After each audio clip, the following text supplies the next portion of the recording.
Magandang araw po. Konting katanungan lang. Gusto mo bang palitan ang pangalang Pilipinas? Ako sa individual sa nalalaman ko, oo, na pumapayag ako, gusto ko siyang mapalitan ng pangalan. Bakit po?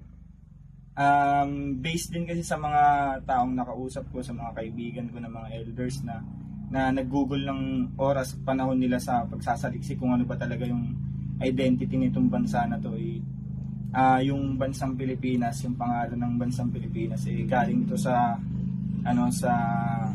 mga nanakop dati ng mga Spaniards, which is based siya dun sa king nila dati na si King Philip. Ano naman ang nasa puso mo o nasa isip mo na pangalan kung sakaling palitan ng gobyerno natin ang pangalang Pilipinas? Sa pagkakaalam ko, sa mga dun din, based sa mga kaibigan kong elders na nanaliksik nga kung ano ba talaga itong pangalan ng bansa natin is Maharlika. Maharlika? Ano ba ang ibig sabihin ng Maharlika? Sanskrit word siya, ng meaning niya is great creation. Oo, maraming salamat po, Gunatita ng 1096, at magandang araw po sa inyo. Magandang araw.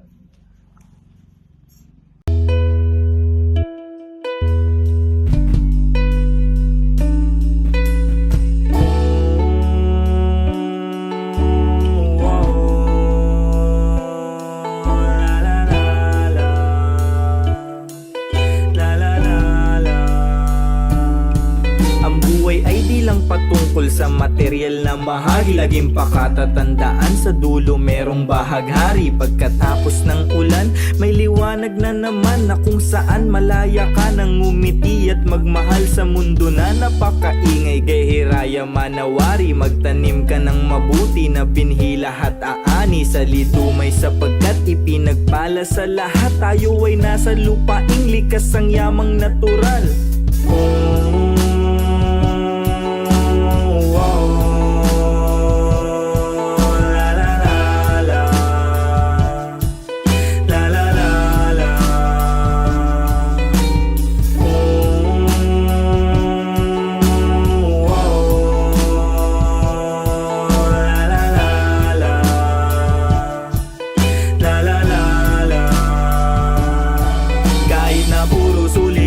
Mabigat man ang pasanin, ilagay mo lang sa puso at sa isip mong ikaw ay buhay.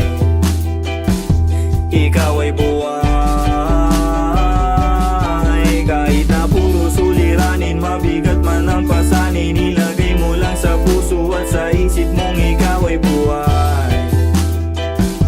Ikaw ay buhay. Babanam kay balam,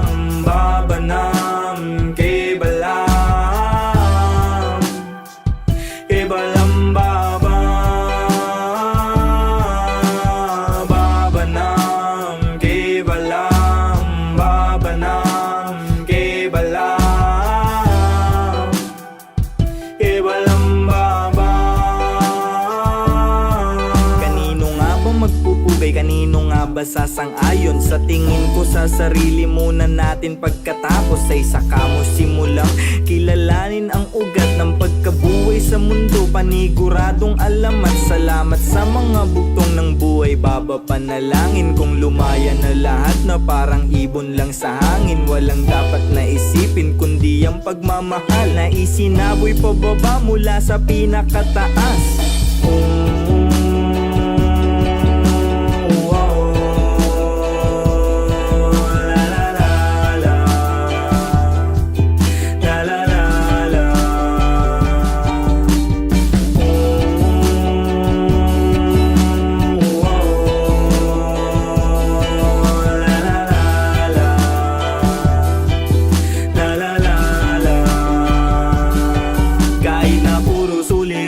Mabigat man ang pasanin, ilagay mo lang sa puso at sa isip mong ikaw ay buhay. Ikaw ay buhay. Kahit na puro suliranin, mabigat man ang pasanin, ilagay mo lang sa puso at sa isip mong ikaw ay buhay.